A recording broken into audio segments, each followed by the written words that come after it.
Each encounter holds a hidden truth. Every investigation demands clarity. Empowering your legal rights, uncovering pure justice. Sir, step away from the vehicle for me. Need to see some proof of citizenship. I'm filling my truck, officer. What's this about? That uniform doesn't mean anything to me. Could be stolen valor. Medals like that don't come easy. ID now. Yes, sir. This is my military identification. I just left an award ceremony at Fort Sam Houston, 8 miles up the road. And I'm supposed to believe that? Silver Star. On March 15, 2023, at approximately 4:45 p.m., ICE agent Derek Pullman spotted a black man in army dress blues at a Chevron station in San Antonio, Texas, radioed for backup, and proceeded to detain him for suspected immigration violations, despite visible Purple Heart and Bronze Star medals on his uniform. What they didn't know was that 32-year-old Staff Sergeant Marcus Williams was a decorated combat veteran who had just been honored at Fort Sam Houston for exceptional valor, that the entire confrontation was being recorded by multiple bystanders, and that their actions would result in a landmark civil rights lawsuit, awarding Williams $17.8 million while ending their law enforcement careers permanently. Before we go any further, comment where in the world you are watching from and make sure to subscribe, because tomorrow's story is one you don't want to miss. Marcus Williams had spent the entire afternoon at Fort Sam Houston, receiving commendations he never thought he would live to see. The 32-year-old staff sergeant from Detroit had served 3 tours in Afghanistan, and the ceremony earlier that day honored his actions during a Taliban ambush in Helmand province, where he pulled 12 wounded soldiers from a burning vehicle under heavy fire. His mother sat in the front row crying while the base commander pinned the Silver Star to his chest alongside the Purple Heart he earned from shrapnel wounds and the Bronze Star from his previous deployment. The dress blues he wore were fresh from the dry cleaner, the sharp creases in his uniform sleeves reflecting years of military precision. Every medal on his chest told a story of sacrifice, and Marcus wore them with quiet pride, even though he hated being the center of attention. After the ceremony ended and he shook hands with what felt like 200 people, all he wanted was to drive home, change into sweatpants, and call his girlfriend who was waiting for him back in Detroit. He pulled into the Chevron station 8 miles from base because his fuel light had been on since the morning, and he figured he should fill up before the drive back to his apartment. Marcus stepped out of his Ford F-150 pickup truck, still wearing his full dress uniform because he had not bothered changing after the ceremony. The Texas sun hit the medals on his chest, and a few people at nearby pumps glanced over with respectful nods that Marcus returned with a tired smile. He swiped his debit card at Pump 7, unscrewed his gas cap, and started filling his tank while scrolling through congratulations texts from his unit. His phone buzzed with a message from his mother asking if he made it home safe, and he was typing a reply when he noticed a white SUV with government plates pull into the station and park at an angle that blocked 2 empty pumps. Marcus looked up briefly, saw the Homeland Security markings on the vehicle, and went back to his phone, assuming they were just getting coffee from inside the convenience store. Agent Derek Pullman sat in the driver's seat of that SUV scanning the gas station with the kind of suspicious intensity that came from 8 years working immigration enforcement in border states. The 41-year-old agent from Ohio had transferred to the San Antonio field office 2 years earlier, and his personnel file showed a pattern of aggressive stops that his supervisors had flagged multiple times, but never seriously disciplined. Pullman prided himself on his instincts, which he described in internal emails as a talent for spotting illegal immigrants that other agents missed.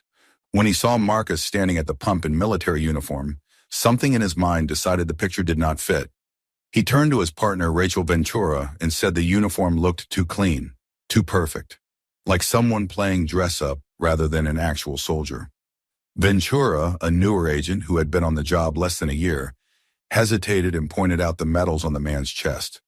But Pullman dismissed her concern and said stolen valor was common and they needed to check it out. Marcus noticed the 2 agents walking toward him before they said anything, because their body language carried the kind of authority that made people nervous even when they had nothing to hide. Pullman approached from the front while Ventura circled to the side, a tactical formation that Marcus recognized from his own training. Pullman stopped 3 feet away and asked Marcus where he was coming from in a tone that suggested he already assumed the answer would be a lie. Marcus pulled the nozzle from his tank, hung it back on the pump, and calmly explained he had just left a ceremony at Fort Sam Houston. Pullman stared at the medals on Marcus's chest without any trace of respect and asked if Marcus had documentation proving he was a United States citizen. The question hit Marcus like cold water because he was standing there in his country's uniform after receiving one of its highest honors, and this agent was treating him like a suspect. Marcus kept his voice steady and professional, the way the Army taught him, reaching slowly for his wallet to avoid any sudden movements that might escalate the situation. He pulled out his military identification card, the same ID that got him on base every single day, and handed it to Pullman, expecting that would end the conversation. Pullman examined the card for several seconds, turning it over in his hands like he was inspecting a fake, then handed it back and said military IDs could be forged and he needed additional proof of citizenship. Marcus felt his jaw tighten but forced himself to stay calm, explaining again that he was a staff sergeant stationed at Fort Sam Houston and had just come from an award ceremony on base. Ventura looked uncomfortable and suggested they could call the base to verify, but Pullman cut her off and told Marcus he needed to see a birth certificate or passport immediately. Other customers at the gas station had started noticing the confrontation, and at least 3 people had their phones out recording the interaction. An older white woman pumping gas 2 spots over asked loudly if everything was okay, and a younger Hispanic man told Pullman the soldier was clearly American and to leave him alone. Pullman ignored them and kept his attention fixed on Marcus, his hand now resting on his belt near his handcuffs, in a gesture that Marcus recognized as a threat. Marcus explained he did not carry his birth certificate in his wallet because nobody does, and his passport was at his apartment because he had just returned from a military ceremony, not international travel. Pullman's expression hardened, and he said if Marcus could not provide proof of citizenship right now, he would be detained for verification of status. The word detained landed like a punch. Marcus had faced enemy fire in Afghanistan, had pulled bleeding men from burning metal while the bullets tore through the air around him. But standing in a Texas gas station being threatened with detention by his own government felt like a different kind of combat. He asked Pullman if he was serious, if he genuinely planned to detain a United States soldier in uniform, and Pullman responded by telling him to turn around and place his hands on the vehicle. Ventura stepped forward and quietly suggested they just call the base, her voice uncertain. But Pullman shot her a look that made her step back. Marcus felt the rage building in his chest, but forced it down because he knew what happened to black men who showed anger to law enforcement, even when that anger was completely justified. Marcus turned around and placed his hands on his truck, the metal still warm from the sun, while Pullman pulled his arms behind his back and secured handcuffs around his wrists. The cold steel closed over the same hands that had dragged 12 soldiers to safety 6 months ago, and Marcus stared at his reflection in the truck window as Pullman recited his rights like this was a routine arrest.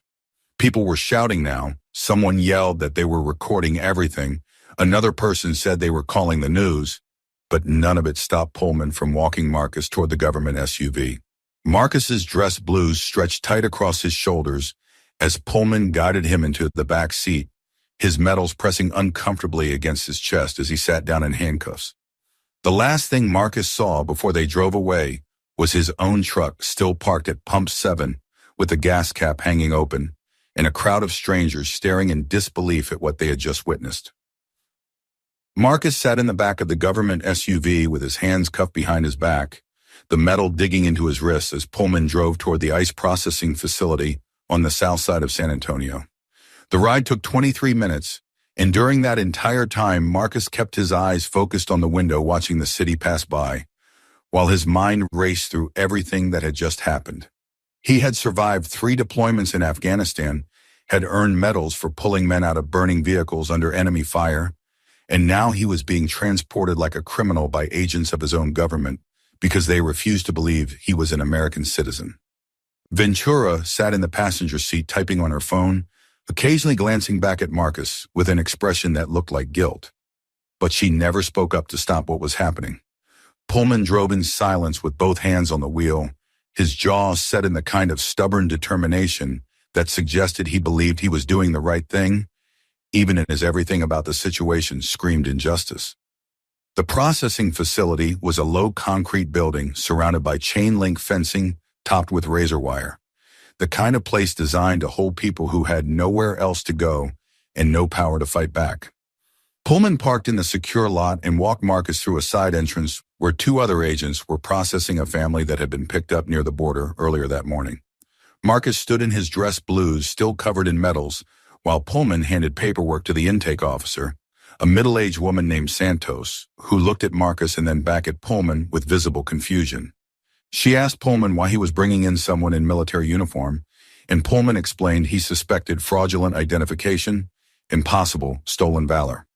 Santos stared at the silver star on Marcus's chest, the purple heart, the bronze star, and asked if Pullman had called the military base to verify any of this before detaining him. Pullman said verification could happen during processing and told Santos to move forward with intake. Marcus was moved to a holding room where Santos removed his handcuffs and asked him basic questions for the detention paperwork. She asked his name, date of birth, place of birth, current address, and occupation, writing down each answer while stealing glances at his uniform like she could not believe this was actually happening. Marcus answered every question in the same calm, professional tone he used with superior officers, refusing to let his anger show, even though it was burning in his chest like acid. Santos asked if he had anyone he wanted to call, and Marcus immediately said he needed to contact his command at Fort Sam Houston. She nodded and said he would be allowed one phone call after processing was complete, but that could take several hours depending on how backed up they were. Marcus asked how long he would be held, and Santos said that depended on verification of his status, which could take anywhere from a few hours to several days if there were complications with the system. The holding cell was a small, windowless room with cement block walls painted industrial beige, a metal bench bolted to the floor, and a toilet in the corner with no privacy partition. Marcus sat on the bench, still wearing his dress blues, the fabric now wrinkled from the handcuffs and the car ride, his medals hanging slightly crooked on his chest. He could hear voices from other parts of the facility, people speaking Spanish and crying children, and the constant buzz of fluorescent lights overhead. Time moved differently in that room because there was no clock and no windows to track the sun, just the endless hum of ventilation and the occasional sound of doors opening and closing somewhere down the hall. Marcus tried to focus on breathing exercises they taught in the Army for managing stress. But every time he closed his eyes, he saw Pullman's face staring at his military ID like it meant nothing. Outside the facility, the videos from the gas station were already spreading across social media faster than anyone could have predicted. The woman who recorded the initial confrontation posted her footage to Twitter with a caption asking how ICE could detain a decorated soldier in uniform. And within an hour, it had been shared thousands of times. News outlets picked up the story by early evening, running segments with headlines that asked whether this was racial profiling or a legitimate immigration check. Marcus's face in his dress blues with his hands cuffed behind his back became the image that defined the story, and people across the country started demanding answers about why a Silver Star recipient was sitting in an ICE detention facility. Fort Sam Houston got flooded with calls from reporters asking if they could confirm one of their soldiers had been detained, and the base public affairs office scrambled to figure out what was happening. Major Patricia Chen was the commanding officer of Marcus's unit, and she learned about the detention from a frantic phone call from another soldier who had seen the video online. Chen immediately called the detention facility and identified herself as Marcus's CO, demanding to speak with whoever was in charge of the case. She was transferred 3 times before reaching a supervisor named Castellanos, who confirmed they were holding a Marcus Williams for verification of immigration status. Chen's voice went cold as ice when she explained that Staff Sergeant Williams was a decorated combat veteran who had literally just left an awards ceremony on base 2 hours ago. And if they did not release him immediately, she would have the base commander and every military attorney at Fort Sam Houston involved within the next 10 minutes. Castellanos put her on hold for 7 minutes, and during that time, Chen was already texting the base commander and the JAG office with updates about the situation. Marcus finally got his phone call 4 hours after being detained, and the first person he called was his mother in Detroit. She answered on the second ring, already crying because she had seen the videos online and had been trying to reach him for hours. Marcus kept his voice steady and told her he was okay, that there had been a misunderstanding with immigration agents, but his command was working to get him released. His mother asked how this could happen to him after everything he had done for his country, and Marcus had no answer for that question because he was asking himself the same thing. She told him she loved him and that she was calling their family attorney, and Marcus said not to worry because the army would handle it. After he hung up with his mother, Santos came back and told him his commanding officer had called and he was being released immediately with a formal apology from the facility. The release paperwork took another 40 minutes to process, and during that time Marcus sat in the holding cell, thinking about every soldier he had served with who told him they were fighting for American freedom and values. He thought about the Taliban fighters who called him an infidel, and now he was being treated like a foreigner by his own government on American soil. When Santos finally came to release him, she apologized quietly and said she had tried to tell Pullman this was a mistake from the beginning. Marcus thanked her for her professionalism and asked what would happen to the agents who detained him. Santos said that was above her level and he would need to speak with supervisors, but she personally thought what happened was completely unacceptable. Major Chen was waiting in the lobby when Marcus walked out, and the look on her face was pure fury, barely contained by military discipline. She asked if he was physically harmed, and Marcus said no, just humiliated and exhausted.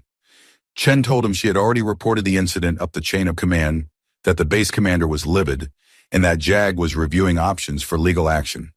She drove Marcus back to the gas station to get his truck, which was still parked at Pump 7 exactly where he left it, with the gas cap still hanging open. Someone had left a note on his windshield that said they recorded everything and included a phone number if he needed witnesses. Marcus drove home in silence, still wearing his wrinkled dress blues, with his medals catching the streetlight as he passed under overpasses. When he got to his apartment, he sat in his truck for 15 minutes before going inside because he could not stop shaking. The phone call with his girlfriend lasted an hour, and she cried the entire time, asking how they could do this to him after everything he sacrificed. Marcus told her he did not know, but he knew one thing for certain now. This was not over, and he was not going to let Pullman and Ventura walk away from what they did like it was just another day at work. He had fought for his country on foreign soil, and now he was going to fight for his dignity on home ground. And this time, the battle would be in a courtroom where the entire country could see exactly what happened to a decorated soldier at a Texas gas station. The next morning, Marcus contacted a civil rights attorney named David Richardson, who specialized in cases against federal agencies. And when Richardson heard the story and saw the videos, he told Marcus they had one of the strongest cases he had seen in 20 years of practice. Marcus asked what he needed to do, and Richardson said first they document everything. Then they file a lawsuit that would make ICE wish they had never heard the name Marcus Williams. The lawsuit filed 3 weeks later sent shockwaves through ICE headquarters when attorneys saw the evidence stacked against them. David Richardson assembled body camera footage from both agents that directly contradicted their incident reports, showing Pullman dismissing Marcus's military ID within seconds and ignoring Ventura's suggestions to verify his status through the base. The footage captured Pullman telling Ventura that black men in military uniforms were often impersonators, a statement that proved racial profiling beyond any reasonable doubt. Richardson also obtained internal ICE emails showing Pullman had been flagged multiple times for aggressive stops targeting minorities, yet supervisors never took disciplinary action despite documented complaints. Medical experts testified about Marcus's PTSD symptoms that developed after the detention, explaining how being handcuffed and imprisoned by his own government compounded trauma from combat deployments. The courtroom watched video of Marcus receiving the Silver Star that same afternoon, then footage 2 hours later showing him in handcuffs at a gas station. Richardson presented evidence of 7 other veterans detained by the same ICE field office under similar circumstances, establishing a pattern of ignoring military credentials when the service member was black or Hispanic. ICE attorneys tried defending the agents' actions as standard procedure, but their case collapsed completely when Richardson revealed Pullman had never even run Marcus's military ID through the verification system before detaining him. The jury deliberated for less than 4 hours before returning a verdict that made national headlines. Marcus Williams was awarded $17.8 million in damages, with $12 million classified as punitive damages specifically meant to punish ICE for systemic failures that allowed the detention to happen. The courtroom erupted when the verdict was read, and Marcus sat quietly with tears running down his face while his mother squeezed his hand from the seat beside him. Agent Derek Pullman was terminated immediately following the verdict and faced federal civil rights violation charges that could result in prison time. Rachel Ventura was suspended without pay pending investigation, though her cooperation during the trial kept her from criminal charges. ICE announced sweeping policy changes requiring mandatory verification through military databases before any service member could be detained, and supervisors would face termination for ignoring racial profiling complaints. Marcus used $2 million from the settlement to establish a legal defense fund for veterans facing similar discrimination, partnering with organizations that provided free representation. He returned to active duty but became a vocal advocate for reform, speaking at congressional hearings about racial profiling in federal agencies. Standing on the courthouse steps after the verdict, Marcus told reporters he never wanted money. He wanted accountability. He got both, and finally felt like the country he served was worth fighting for again.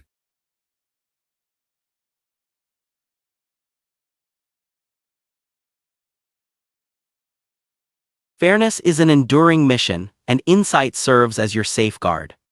Thank you for watching and advocating for absolute clarity.